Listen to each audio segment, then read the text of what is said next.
anfusina wa min sayyiati a'malina. May yahdihillahu fala mudilla lahu wa may yudlilhu fala hadiya lahu. Amma ba'du. Terima kasih saya ucapkan kepada rekan-rekan guru sekalian yang sudah meluangkan waktunya untuk membantu saya dalam memenuhi tugas program guru penggerak. Sebelum kita memulai materi kita hari ini, saya ingin membuat ice breaking terlebih dahulu. Oke, di depan ada tebak gambar. Jadi tebak gambar ini ada gambar orang sakit, ada gambar tangnya ini diganti ya. Berarti kalau di sini yang diganti A-nya diganti jadi I. Terus di sini sebenarnya clue-nya sudah ada. Tinggal kita itu yang berpikir ini sebenarnya apa gitu. Sakit gigi. Yang lain? Ada di I.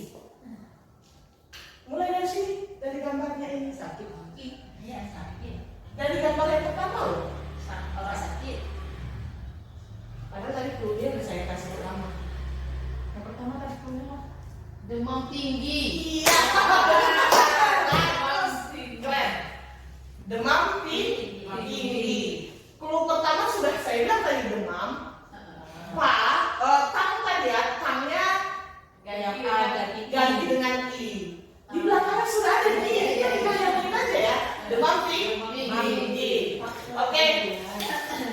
Agak melebar dikit tuh gambarnya. Emang nggak bisa. Misalkan doanya udah agak tua nih. Oke. Ini Orang di penjara. sebenarnya kalau dibilang orang penjara panjang kali ya. Napi. Itu yang gambar kok Wayang. Ini gambar Malu. Wayang. Jadi saya kasih dulunya ya. Ayo gimana Bu Rani? Kalau ini jadi sayang. Ya benar. Kalau ini martil. Bukan berarti ya. Palu. Palu ya. Yang di sini? P-nya dihilangkan. Ada yang jadi kan dulunya ganti. Jadi halu. Yang ini halu Sikit sayang. Sikit lagi. Aduh. Halu sayang. Nggak jelas dong Kak Nyampu. Pagi-pagi kita dihangatkan dengan tebak gambar. Secara Sayang, tapi cuacanya dingin ya. Sayang tapi Menyenangkan enggak. selalu Sayang.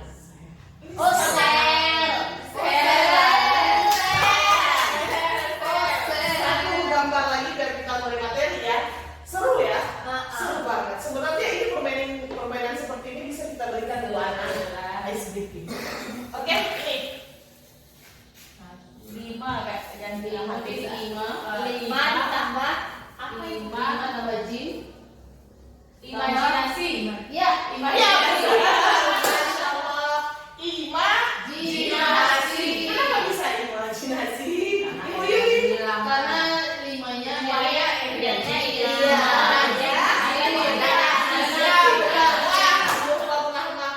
Hebat, keren. Baik, kita mulai ke materi kita. Seru ya Pak Maman ya. Tapi kalau di kelas ini dikasih pasti ribut semua anak. Pasti dia semangat gitu ya. Oke, kita mulai dengan menyebarkan pemahaman dan penerapan pengalaman budaya positif. Budaya positif ini adalah hal-hal yang kita lakukan untuk peserta didik. Budaya positif ini kita lakukan sesuai dengan kondisi di sekolah. Apa saja budaya-budaya positif yang bisa kita lakukan di sekolah? Ada yang bisa tahu Bapak Ibu? Budaya positif itu yang bernilai kebaikan, nilai-nilai kebajikan. Apa saja? datang lebih cepat. Iya benar. Datang lebih cepat yaitu disiplin waktu. Itu termasuk salah satu dari budaya positif. Dimulai dari kita dulu ya. Kita yang memberi contoh teladan. Jadi ketika kita disiplin waktu, peserta didik dengan sendirinya mereka juga, oh oke, gurunya juga disiplin waktu ya. Jadi para murid juga ikutan disiplin waktu. Yang kedua, berdasarkan dengan wilayah kita di SMA Batu Rahmah, kita ini berbeda suku, berbeda agama. Kalau sekolahnya iman, pasti dia cuma satu agama ya Pak Manan ya. Kalau di Batu Rahmah, kita beda agama ya, beda agama, beda suku. Budaya positif yang sangat besar yang bisa kita lakukan yaitu saling menghargai, dan saling menghormati budaya masing-masing, agama masing-masing. Justru seharusnya itu sebenarnya Indonesia ini kaya dengan suku, kaya dengan budaya. Itu yang harus kita terapkan kepada siswa kita. Kemudian budaya positif ini memiliki konsep inti. Konsep inti budaya positif itu yang pertama, perubahan paradigma belajar. Yang kedua, disiplin positif. Ketiga, nilai-nilai kebajikan. Keempat, kebutuhan dasar manusia. Kelima, motivasi perilaku manusia. Keenam, posisi kontrol guru. Ketujuh, keyakinan kelas. Dan yang terakhir, segitiga restitusi. Nah, di sini ada yang namanya pembelajaran dengan paradigma baru. Adapun pembelajaran dengan paradigma baru merupakan pembelajaran yang dirancang berdasarkan prinsip pembelajaran berdiferensiasi sehingga para peserta didik belajar sesuai kebutuhannya berdasarkan tahap perkembangan sesuai teori psikologi modern untuk mewujudkan profil pelajar Pancasila. Adapun profil pelajar Pancasila yang pertama, beriman, bertakwa kepada Tuhan Yang Maha Esa dan berakhlak mulia.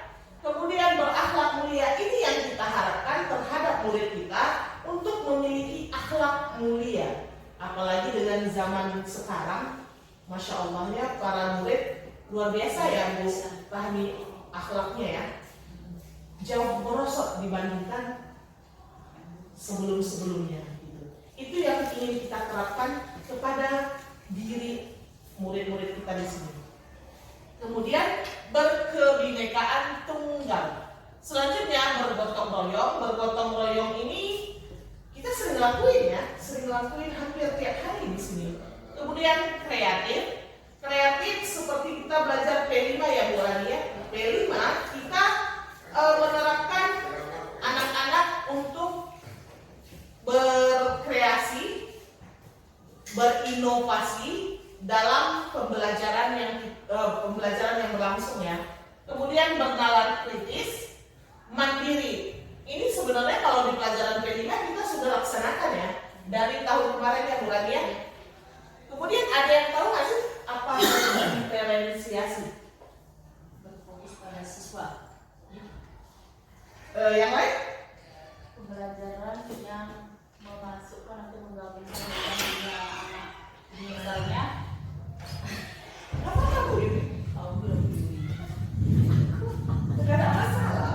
Misalnya gini, mengaitkan itu antara misalnya pelajaran sebelumnya, kemudian dikaitkan dengan lingkungan pelajaran anak yang sesuai dengan lingkungan mahasiswa. Bisa juga. Tapi kalau diferensiasi ini kita itu mendeteksi anak. Kita deteksi dulu anak tadi. Kan dari awal kita kan kalau ngajar tuh kita lihat dulu. Oh, ini anak hiperaktif ya. Oh, ini anak kinestetik ya, gitu ya Bu Rahmi ya. Oh, iya kinestetik. Oh, ini anak visual ya. Di situ kita mendeteksi kebutuhan anak dari awal. Kebanyakan para pendidik memang seperti itu ya. Kita deteksi dulu ya, kebutuhan belajarnya seperti apa.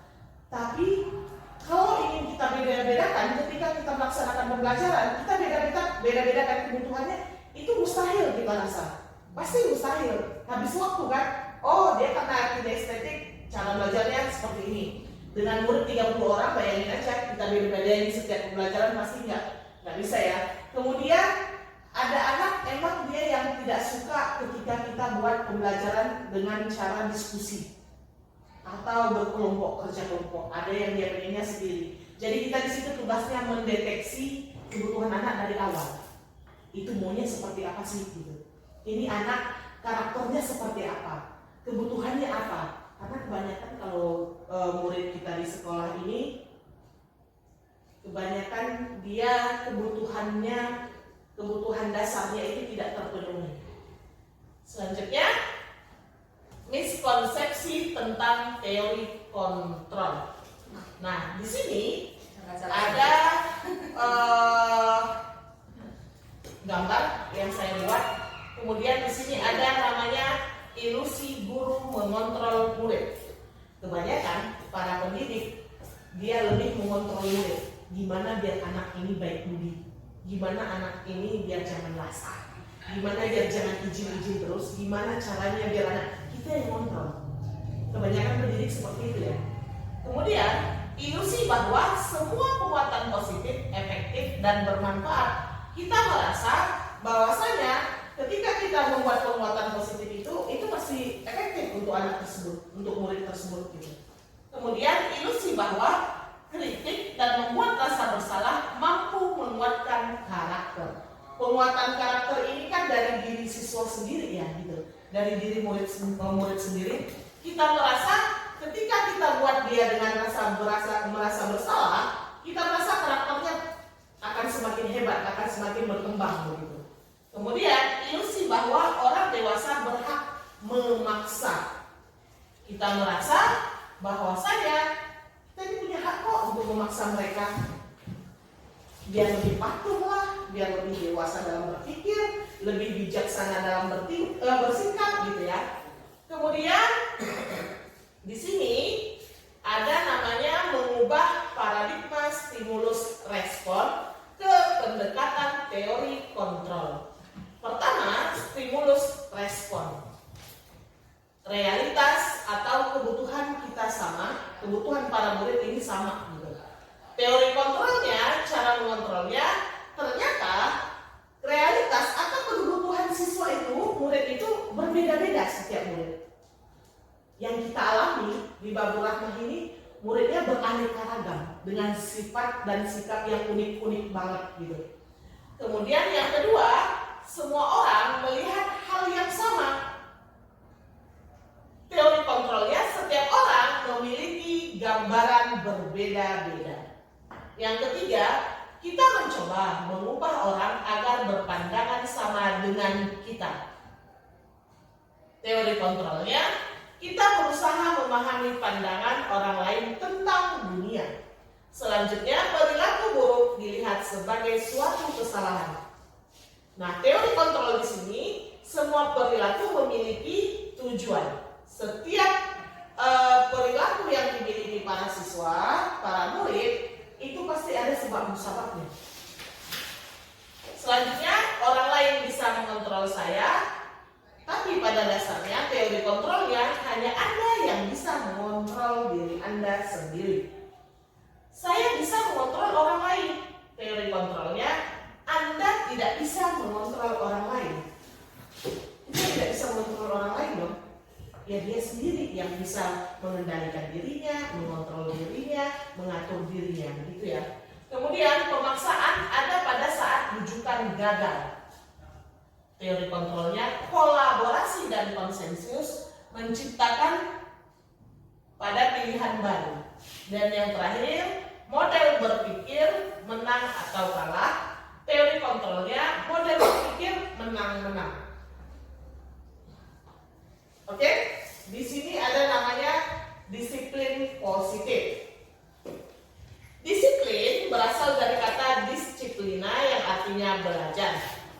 Disiplin mengacu pada disiplin diri yang memiliki tanggung jawab terhadap apa yang dilakukannya berdasarkan nilai-nilai yang diyakini. Nilai-nilai yang diyakini di sini adalah nilai-nilai kebajikan diri sendiri. Kemarin para siswa juga seperti itu ya. Ada mereka berkelahi. Kemudian yang berkelahi ini dia merasa ini nilai-nilai yang saya yakini. dia melakukan disiplin positif terhadap dirinya dan orang lain. Gitu. Kemudian disiplin positif merupakan salah satu penerapan disiplin yang bertujuan untuk menumbuhkan kesadaran serta memberdayakan peserta didik tanpa imbalan penghargaan atau reward, ancaman atau hukuman. Terus yang terakhir, sebagai pendidik, tujuan kita adalah menciptakan peserta didik yang memiliki disiplin diri sehingga mereka berperilaku mengacu kepada nilai-nilai kebajikan universal dan memiliki motivasi intrinsik dalam perubahan perilaku ke arah yang lebih baik. Jadi kita di sini dalam menerapkan disiplin positif, kita ini memberdayakan peserta didik tanpa imbalan. Dalam program Guru Penggerak ini yang diterapkan itu seperti ini. Kita itu tidak boleh memperlakukan yang namanya reward, ancaman, atau hukuman. Karena menurut Ki Hajar Dewantara, pendidikan itu berpusat pada murid. Jadi muridnya maunya apa? Mintanya seperti apa? Kita harus menuntun, bukan kita menuntut. Kamu harus bisa seperti ini, tidak. Kita itu harus menuntun. Karena sekarang prinsipnya itu, prinsip Ki Hajar Dewantara, pembelajaran itu berpusat pada murid, bukan berpusat pada guru.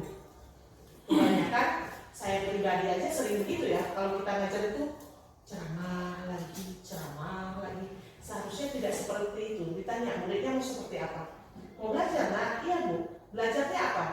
Kita itu mau diskusikah? Atau mau buat proyek kah? Seperti itu. Jadi kita tanya dulu mereka maunya apa? Maunya seperti apa? Begitu. Itu yang kita mau berpusat pada murid. Selanjutnya, nilai-nilai kebajikan. Nilai yang disepakati bersama lepas dari suku bangsa, agama, bahasa, maupun latar belakang.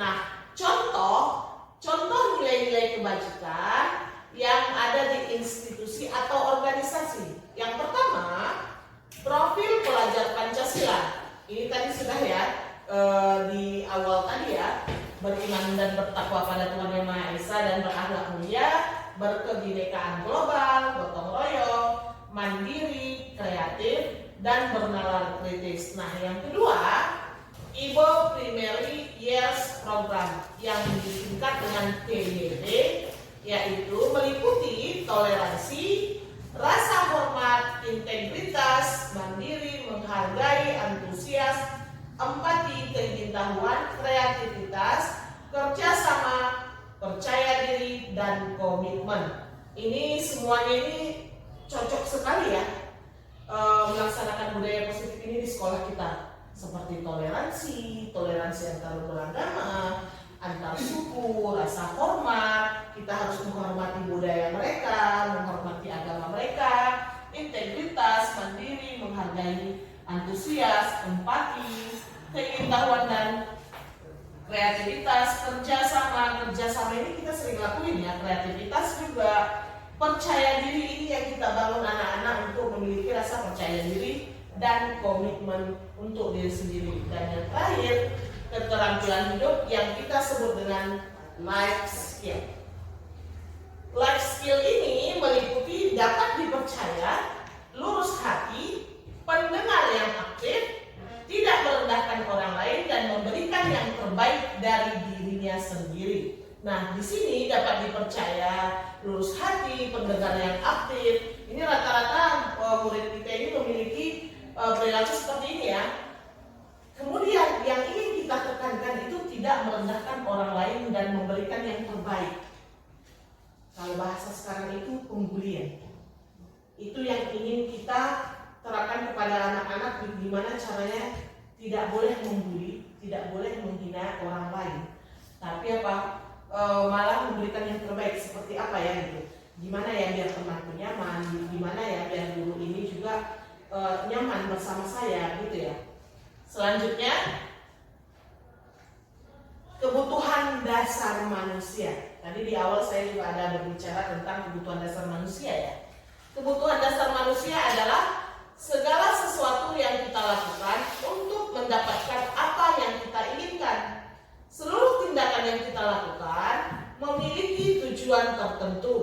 Dan semua usaha terbaik yang kita lakukan adalah dalam rangka agar kebutuhan dasar kita terpenuhi dengan baik. Kebutuhan dasar ini yang perlu kita gali dari para peserta didik, dari para murid kita. Mereka ini kebutuhan dasarnya banyak yang tidak terpenuhi, yang berasal dari rumah. Kebutuhan dasarnya itu contohnya seperti kasih sayang. Makanya kalau di sekolah itu berbagai karakter yang kita jumpai ya. Berbagai karakter karena apa? Pada dasarnya kebutuhan dasar mereka itu tidak terpenuhi. Seperti kasih sayang tadi tidak terpenuhi, sampai di sekolah mereka bermacam tingkah, bermacam perilaku. Selanjutnya, 5 kebutuhan dasar manusia. Yang pertama itu, kebutuhan dasar pertama, bertahan hidup. Bertahan hidup meliputi dari makanan, pakaian, tempat tinggal, keamanan, dan kesehatan. Ini yang perlu dipenuhi untuk seluruh manusia ya. Ini wajib lah. Yang kedua, kebutuhan dasar manusia yang kedua, kasih sayang dan rasa diterima. Yang meliputi rasa diterima, dipedulikan, berbagi, kerjasama. Inilah yang kebanyakan murid kita ini kurang. Mereka ini kurangnya dalam kebutuhan dasar yang seperti ini. Yang ingin diterima kekurangannya, kenakalannya, ingin dipedulikan. Makanya kalau murid kita itu kalau udah kita panggil namanya dia senyum-senyum. Dia rasanya sebenarnya seperti ini. Oh, ibu ini iya benar sekali. Ibu tuh kenal ya sama aku ya. Sebatas gitu. Kenapa? Kemungkinan di rumahnya begitu. Kebanyakan saudara atau orang tuanya jarang. Dengan di lingkungan kita ini yang orang tuanya kebanyakan ekonominya di bawah. Kemudian orang tuanya itu yang kebanyakan cari duitnya di luar kota ya gitu. Jadi ketika cuma kita panggil namanya dia senangnya luar biasa. Oh ibu itu kenal ya sama aku ya gitu ya. Padahal kita masih biasa aja gitu. Tapi dia udah merasa wah, apalagi kalau udah kita elus kepalanya, dia merasa senang, bangga, dia merasa ini, merasa dipedulikan, dia merasa dirinya itu dianggap ada gitu ya. Yang ketiga, penguasaan. Penguasaan ini meliputi apa? Harga diri, keinginan untuk dianggap, memimpin, berprestasi. Kalau memimpin di sekolah ini, insya Allah bisalah kita kita olah mereka menjadi seorang pemimpin, kita didik mereka begitu. Sama dengan berprestasi. Secara gurunya di sini guru-guru hebat, makanya menghasilkan murid-murid hebat begitu. Kemudian yang keempat, kebutuhan dasar manusia yang keempat adalah kebebasan. Kebebasan ini meliputi mandiri, memiliki pilihan, mencoba hal baru, dan mampu mengendalikan diri sendiri. Bebas di sini bukan bebas yang suka hatinya ya, tapi tetap kita tuntun. Kita tuntun dia, oh boleh nak, gitu. Boleh bebas berkreasi, boleh bebas dia mengeluarkan jati dirinya, tapi kita tuntun dia. Oh seperti ini nggak boleh loh nak. Oh ini ada batasannya loh nak, seperti itu. Dan yang terakhir, kesenangan. Yang kesenangan ini kebutuhan dasar manusia yang kelima, bermain, humor, antusiasme, dan tertawa. Selanjutnya, motivasi perilaku manusia. Nah, motivasi perilaku manusia yang pertama, untuk menghindari ketidaknyamanan atau hukuman itu kita sebut dengan motivasi ekstrinsik. X ini di luar ya.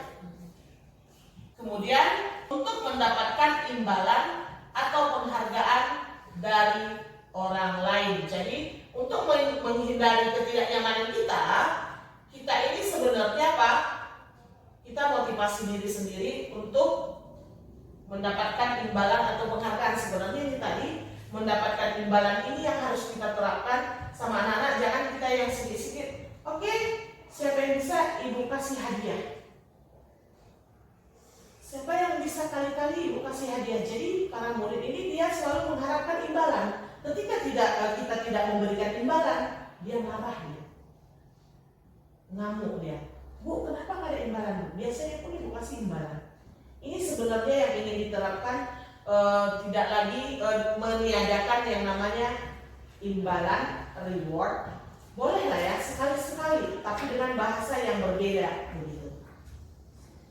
Terus yang motivasi intrinsik untuk menjadi orang yang mereka inginkan dan menghargai diri sendiri dengan nilai-nilai yang mereka percaya dari dalam diri kita, yaitu untuk menjadi orang yang mereka inginkan dan menghargai diri sendiri. Itulah motivasi intrinsik. Selanjutnya, nah di sini ada tabel hukuman, konsekuensi, restitusi. Hukuman ini dikatakan hukuman itu terjadi ketika tidak terencana. Tiba-tiba aja kita ingin menghukum anak tadi. Sebenarnya ada pikiran kita ingin menghukum, tapi tiba-tiba ya udah kasih aja hukuman ini gitu. Yang kedua, murid tidak tahu apa yang akan terjadi atau tidak dilibatkan.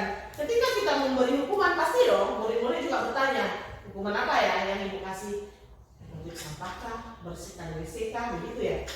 Kemudian berupa hukuman fisik atau psikis.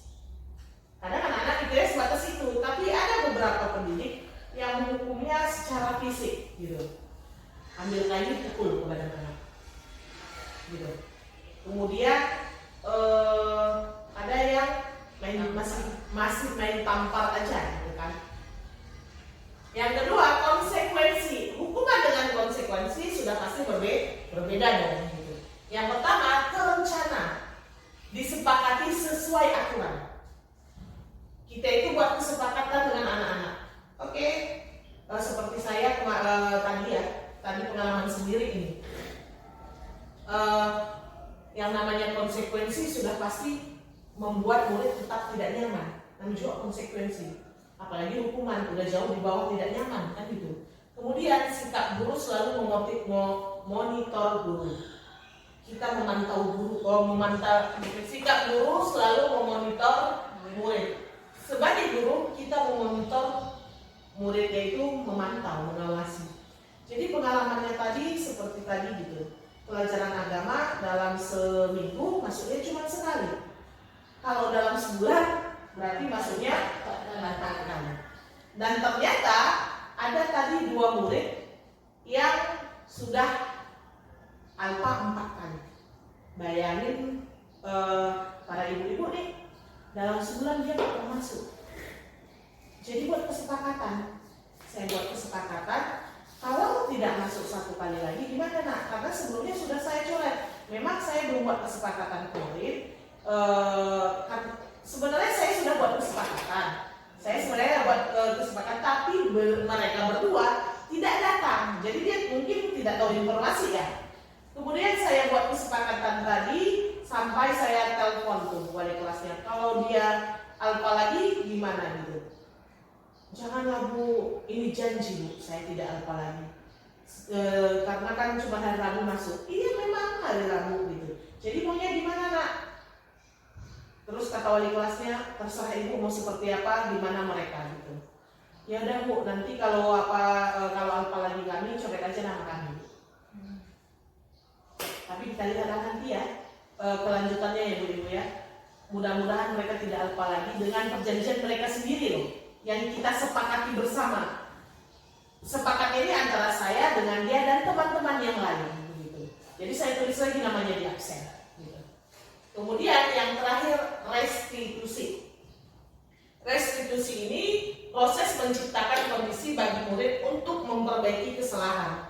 Yaitu tadi, ketika saya melakukan proses yang tadi, saya juga melakukan proses restitusi di situ. Yang kedua, proses kolaborasi yang mengajarkan murid untuk menciptakan solusi sendiri.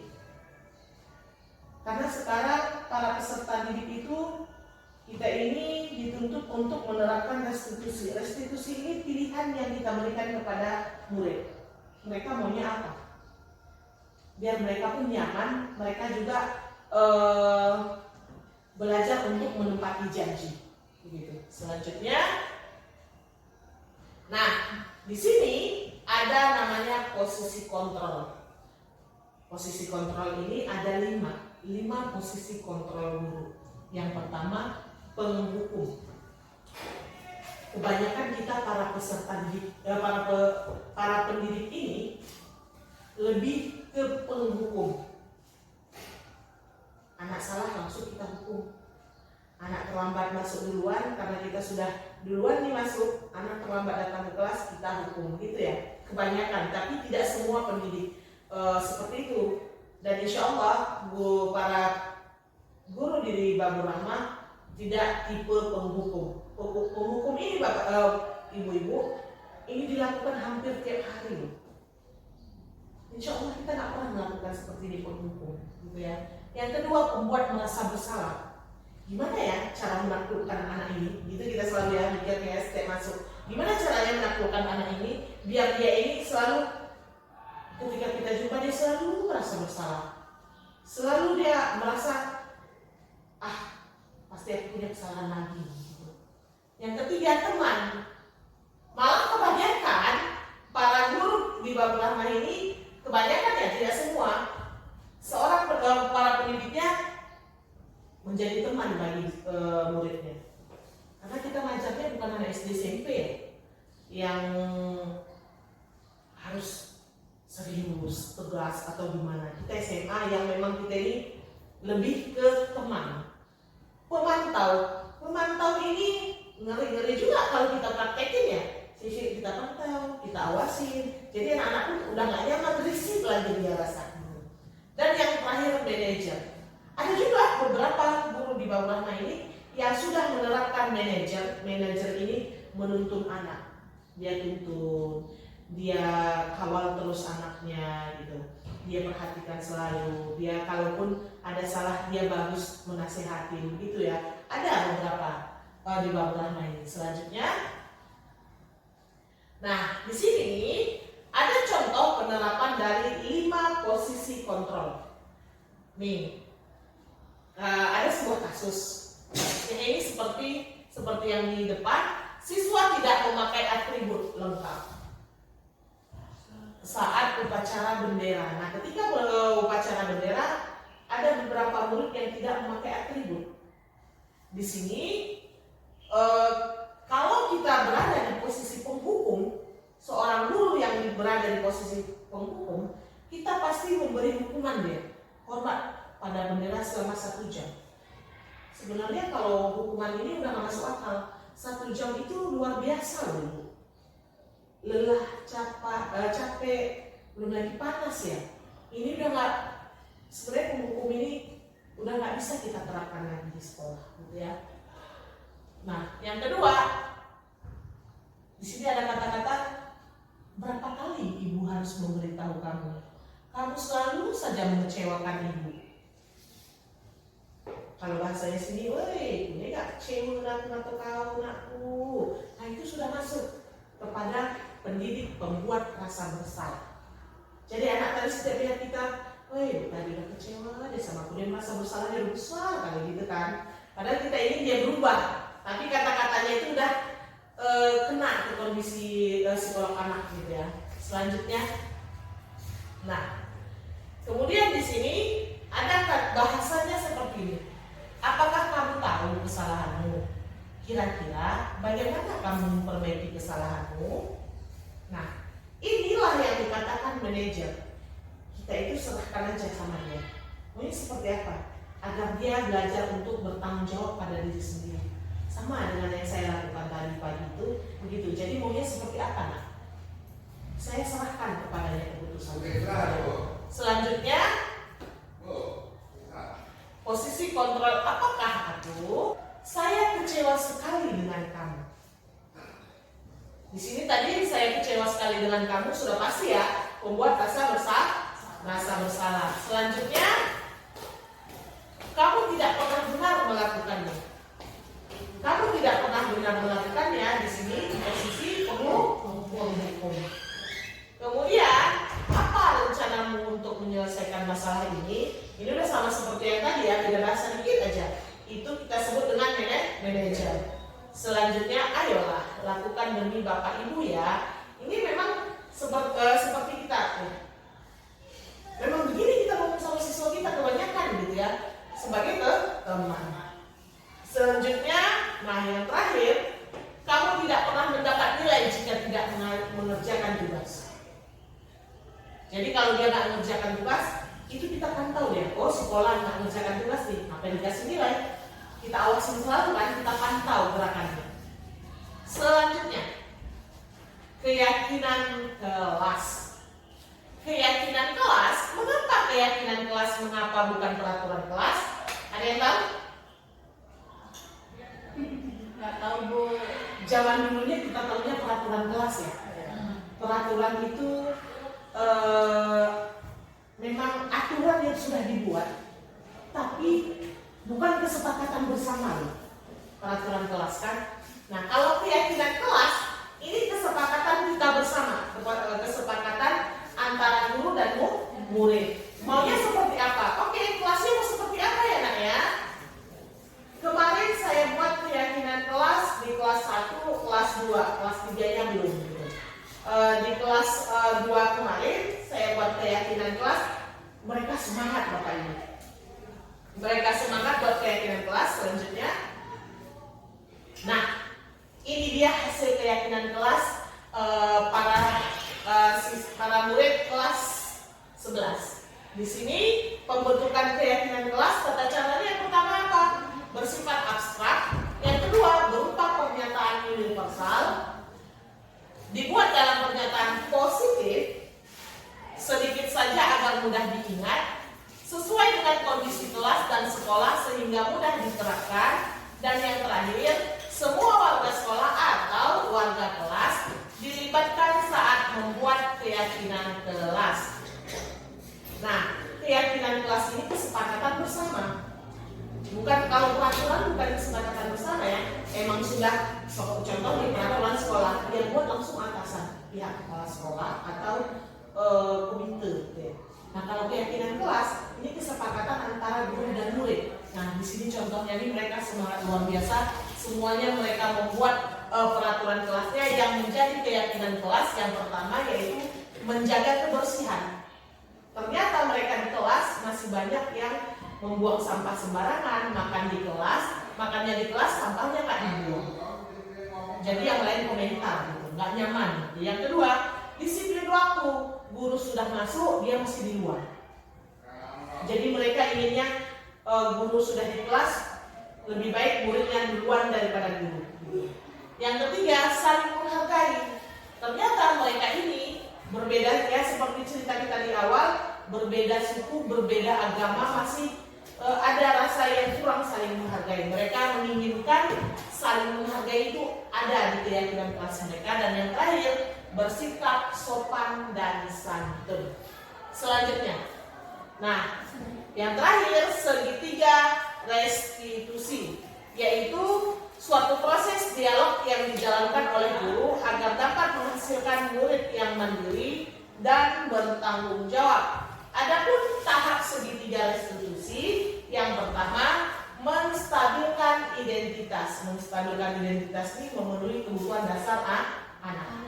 Yang kedua, menanyakan keyakinan, dan yang terakhir validasi tindakan yang salah.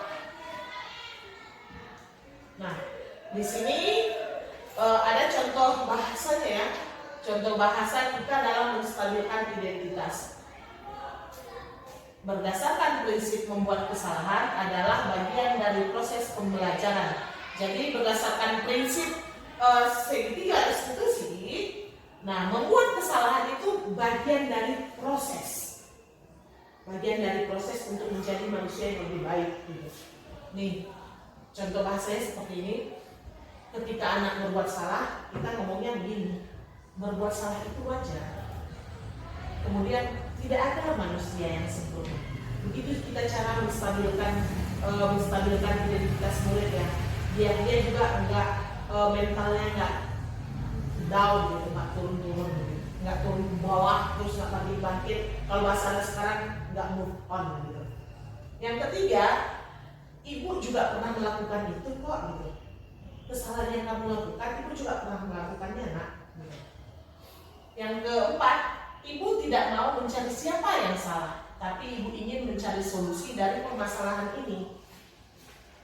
Itulah makanya saya bilang tadi, restitusi tadi kita serahkan kepada anak agar dia bertanggung jawab atas masalah yang dia hadapi. Dan yang terakhir, kamu berhak merasa begitu. Selanjutnya, menanyakan keyakinan berdasarkan prinsip teori kontrol bahwa pada dasarnya kita termotivasi secara intrinsik. Nah, di sini bahasa untuk menanyakan keyakinan para siswa, apa keyakinan kelas kita? Ditanya, kalau ada permasalahannya di kelas nanti, seperti yang saya buat tadi, ada masalah gitu. Terus tanya dong ke anaknya, oke nak, apa keyakinan kelas kita? Pasti dia lihat dong keyakinan kelas yang sudah dibuat tadi gitu kan. Nah, nilai-nilai apa yang telah kita sepakati bersama? Pasti dia juga tahu gitu, karena makanya kalau keyakinan kelas itu bahasanya harus simple, yang positif biar anak mudah ingat gitu. Yang ketiga, seperti apa gambaran sebuah kelas yang ideal menurut kamu? Kita tanyakan keyakinan dia. Menurut dia apa dari dalam hatinya itu. Gitu.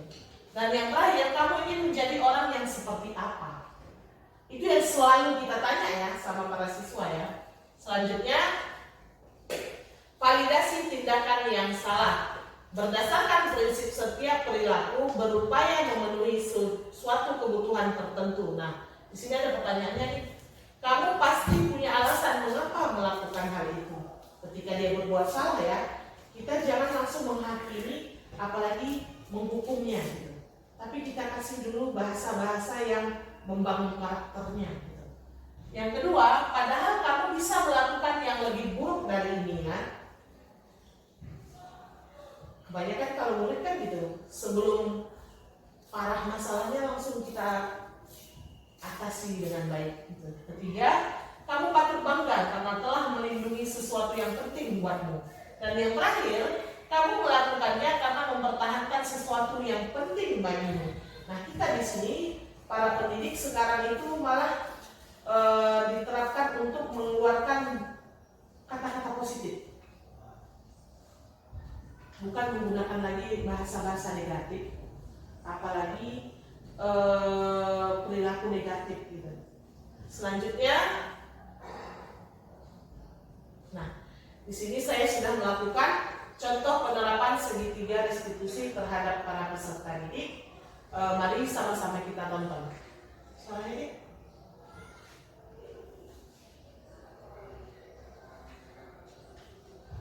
Udah habis.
menutup konsentrasi saya ini, saya punya 3 kuis lagi. Biar semangat. Masih semangat ibu-ibu? Masih ya. Semangat loh. Penutupnya saya kasih tebak gambar lagi. Mulai. Oke. Saran Bu. Saran Bu. Oh, kan. Misalkan sedikit lagi biar open kita rusak. Ada open, ada buaya. Ada anak-anak. Buaya darat kan. Buka.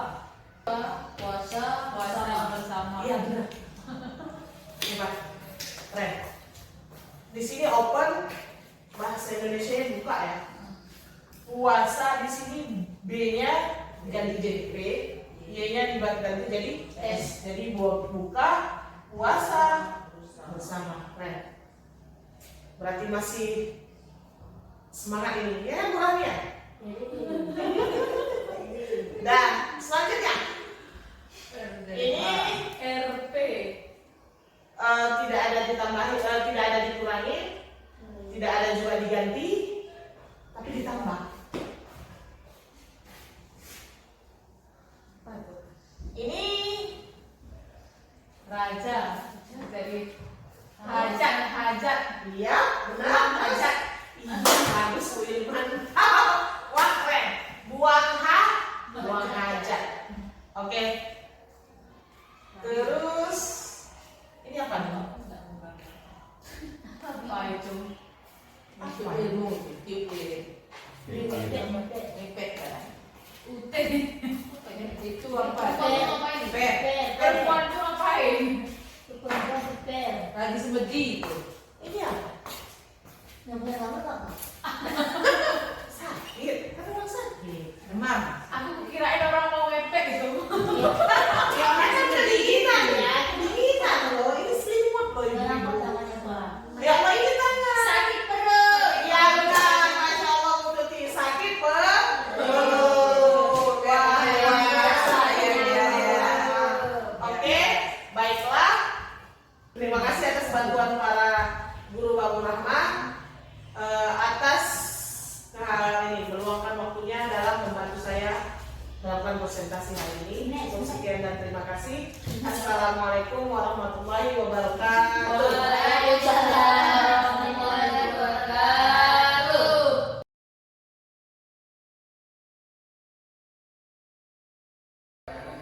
Bismillahirrahmanirrahim. Assalamualaikum warahmatullahi wabarakatuh.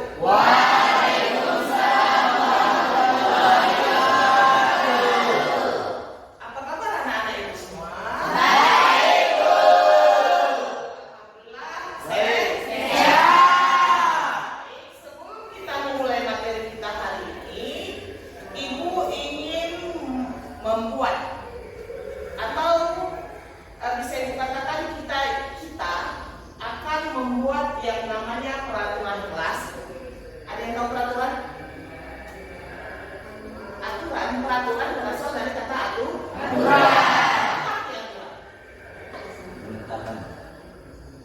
Ayo katakan. Aturan. Letakkan apa? Bisa dibilang Lor? Apa itu peraturan? Hal-hal yang harus dipatuhi. Jadi sebelum keluar dari kelas kita buat dulu peraturan di kelas ini. Apa aja sih peraturannya? Ibu akan bagi sticky note. Ada yang mau sticky note? Nggak tahu.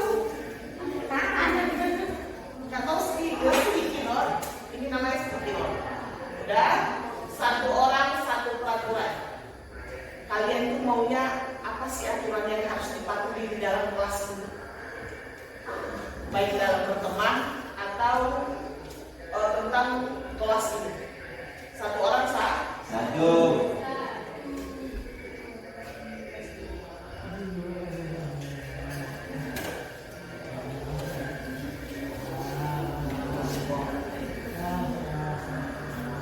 yang udah siap antar ke depan tempelin di yang rapi disusun ya nak ya. Di peraturan kelas itu ditempel ya.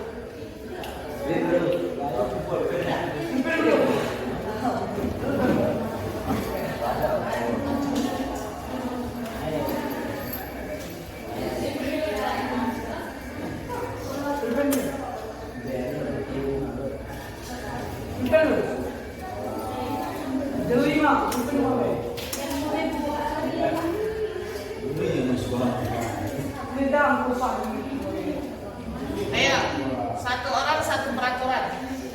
Kalau sudah selesai yang depan.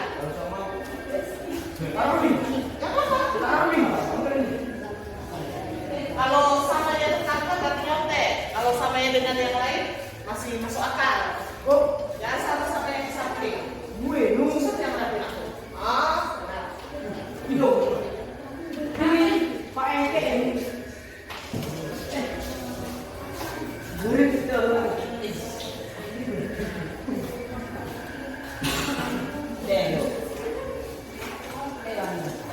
Ya rapi ya.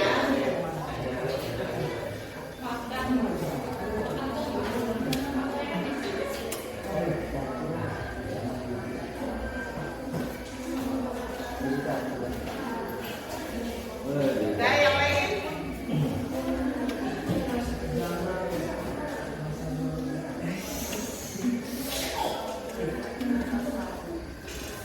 Udah? Udah di-scan? Peraturan apa sih yang harus dihormati dari dirimu? Atau maunya kelas ini seperti apa? Biar menjadi kelas yang keren, kelas yang rapi, kelas yang nyaman. Ayo abang-abang di dulu nih. Ayo bang, tampan mana? Satu aja, gak usah banyak-banyak. Kita udah rapi nih. Yang rapi ya, yang rapi ya. Yang rapi.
membuang sampah pada tempatnya. Kedua, menjaga kebersihan atau tidak membuang sampah sembarangan.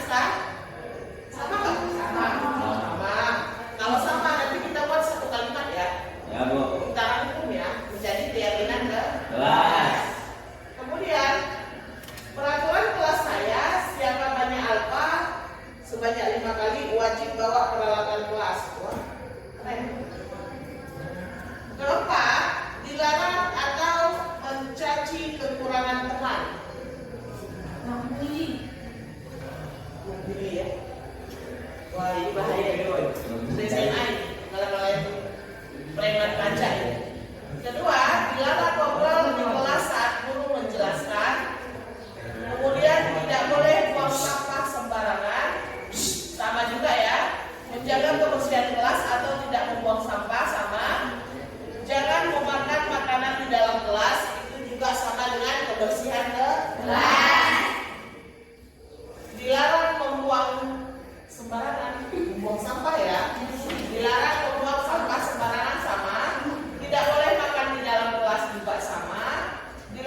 sebelum istirahat. Wah. Kemudian aku janji tidak libur. Masya Allah.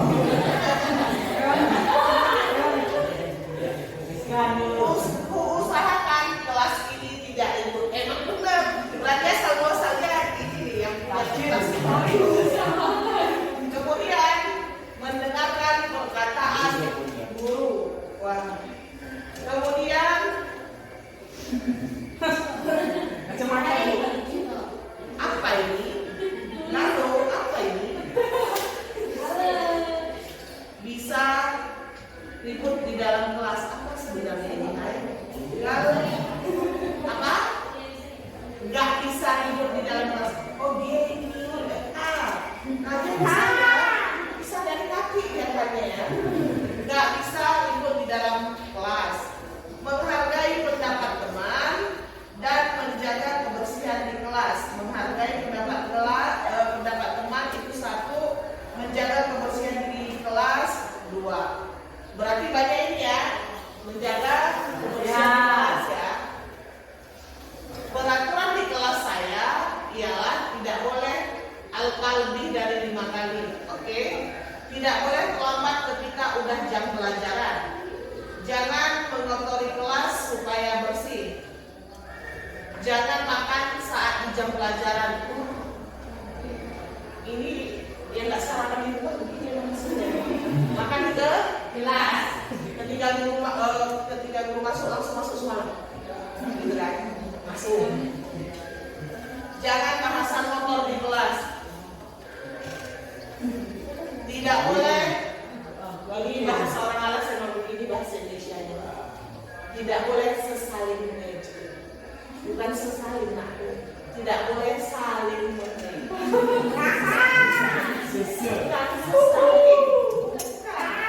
Tidak boleh sesaling mengejek sesama teman. Sudah sesaling sesama lagi. Lanjut, dilarang bercakap kotor, tidak senonoh. Kirim salam ini. Dapat salam dari ibu ini. Saya ingin kelas ini tidak libur. Ini salam. Besti katanya. Tidak boleh keluar saat pergantian jam belajar. Nah, bagus. Menghargai pendapat teman dan menghargai agama teman.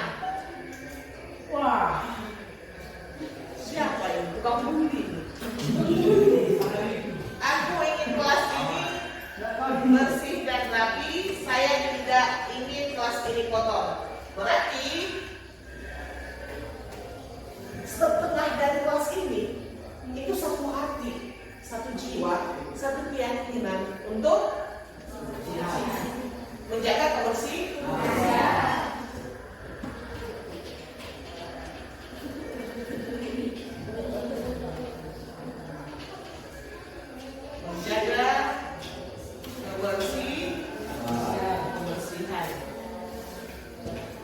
Yang kedua tadi apa? Disiplin waktu. Disiplin waktu itu banyak. Yang pertama, datang tidak boleh terlambat. Berarti yang kedua apa tadi? Keyakinan kelasnya disiplin waktu. Disiplin waktu. Kemudian apa? Ada di situ tadi saling menghargai agama, pendapat orang lain, perbedaan itu ya, perbedaan ini apa aja? Perbedaan jenis kelamin, perbedaan apa lagi? Agama, suku, apa lagi perbedaan? Bahasa, lagi pendapat. Menghargai itu apa menghargai? Hargai pendapatnya. Oh, dia punya pendapat seperti ini. Terus kalian itu jangan menghakimi. Nggak bisa. Itu nggak bisa, harus seperti ini. Setiap manusia punya pendapat kan? Beda pendapat. 10 orang itu beda-beda pendapat deh. Dalam satu kasus, 2 kasus dia beda-beda. Dengan alasan berbeda lagi. Karena apa? Dengan sifat berbeda. Ketika ada perbedaan, termasuk dalam budaya, suku, agama itu masuk ke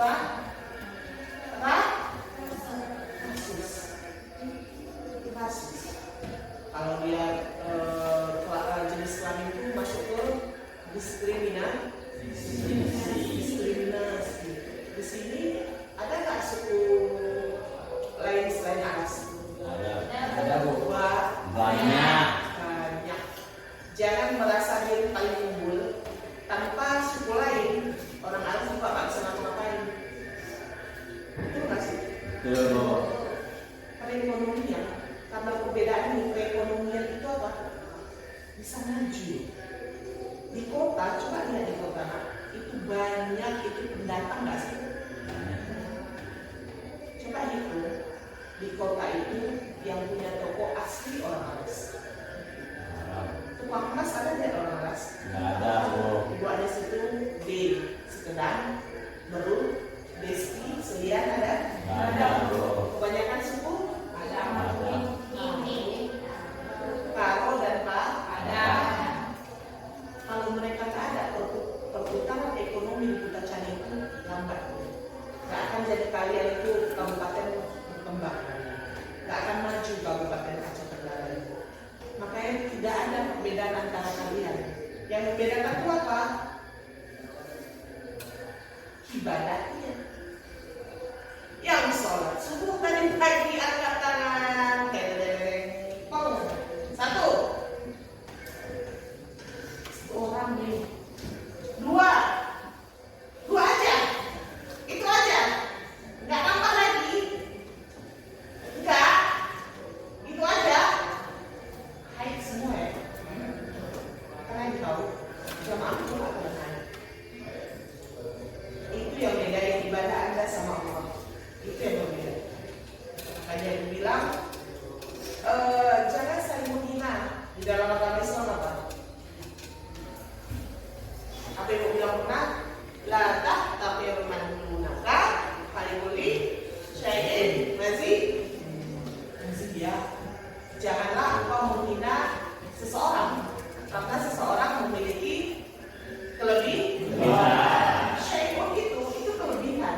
Sesuatu yang tidak kamu miliki dari orang lain. Ada. Banyak. Yang satu rapi pakaiannya, yang satu acak adul, tapi dia pinter. Begitu. Ada kelebihan, pasti ada kekurangan. Begitu juga sebaliknya.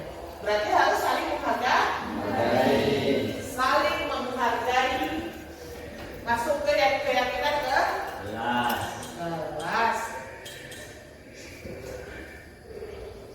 Apalagi?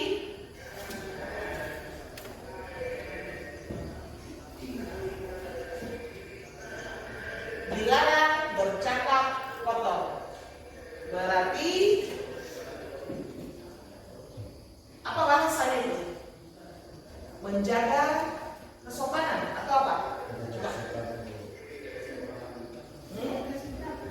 Menjaga sikap. Yang lain? Nggak ada. Menjaga adat. Boleh? Yang lain lagi? Ada?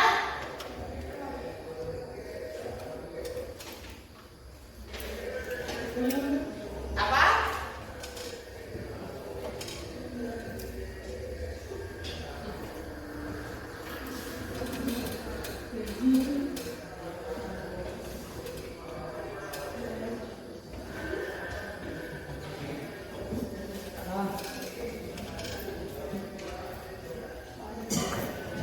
Ya.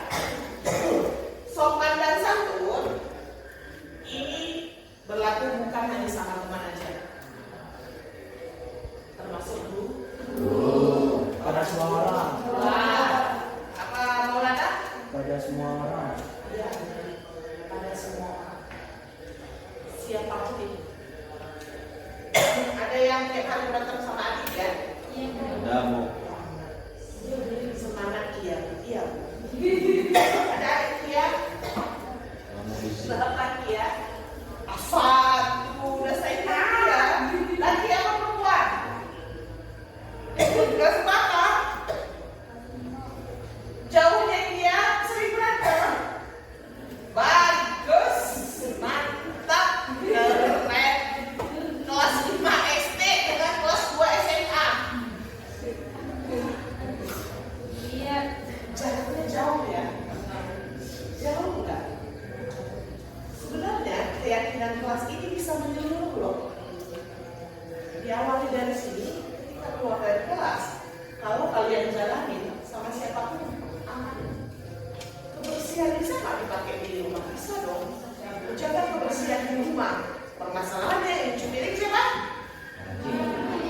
Diri sendiri. Diri sendiri. Pencitraannya nih. Siapa yang cuci piring? Kakak,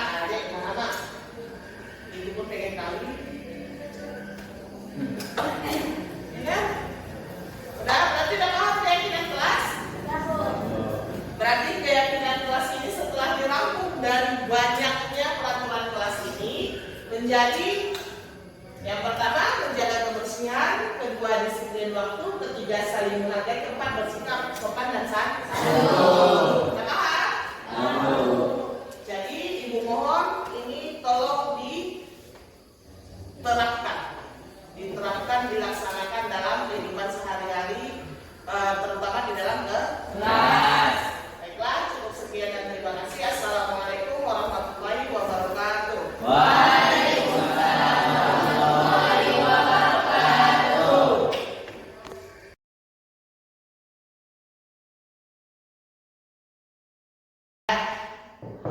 Assalamualaikum Bu. Waalaikumsalam nak, silakan masuk nak. Ya Bu. Ya, silakan dulu. Oke, Ibu dengar laporan dari ketua kelas. Kalau kamu tadi di kelas habis bertengkar ya dengan Kalina. Iya Bu, habis kesel sih. Kenapa kesel kan? Karena terus-menerus menyontek pekerjaan saya Bu, bukan hanya PR, tugas-tugas juga dicontek Bu. Oh gitu ya nak. Hal yang wajar kalau kamu marah dan kesel. Jika ibu berada di posisi kamu, ibu juga pasti akan melakukan hal yang sama. Iya Bu. Lalu, apa yang kamu lakukan terhadap Kalina? Saya marah-marah Bu, saya maki-maki Karina dan tanpa sadar saya mengebrak mejanya Bu. Iya, kamu berbuat seperti itu pasti ada alasannya kan? Iya lah Bu, masa iya saya sudah susah payah mengerjakannya, tetapi Karina yang mencontek dan tidak mau berusaha sendiri Bu. Iya, wajarlah kalau kamu merasa marah karena tidak rela pekerjaanmu dicontek begitu saja oleh Kalina. Ibu sangat menghargai tindakan kamu yang tidak berbuat lebih buruk seperti memukul.